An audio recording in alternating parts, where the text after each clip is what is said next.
And the final point I want to make this evening before we close is faith and devotion. The other aspect for Owen of all theology is that it is to be conducted in a prayerful and devoted manner. Theology is not an abstract exercise for Owen. However abstruse some of his treatises may seem to be, ideally he argued that one should conduct theology with an attitude of faith and devotion. Best anecdote on this, I think, is from B.B. Warfield, another one of my great heroes.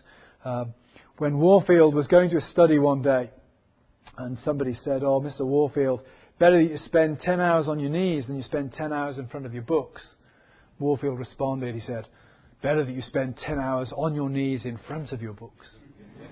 And that is the kind of attitude that Owen demonstrates. Theology cannot be done dispassionately for Owen, but has to be done in the context of faith and devotion. That's why heresy is such a dangerous thing for Owen, because heresy is as much a sign for Owen of a defective morality as it is of a defective epistemology.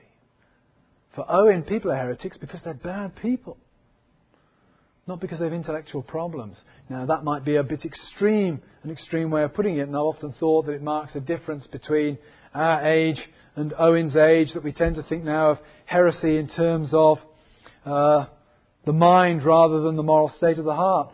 But we have our heresies too today. If somebody's a racist, we think that they've got a moral problem, don't we?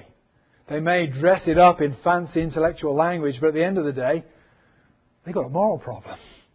They're bad people at the end of the day, and they're making bad arguments. If you can think about that in terms of the 17th century for Owen, when somebody comes up to him and says, "I just can't believe this Trinity stuff," for him that's the equivalent of somebody coming up and making a racist comment. They're doing it because their hearts are fundamentally perverse, not because they have intellectual problems.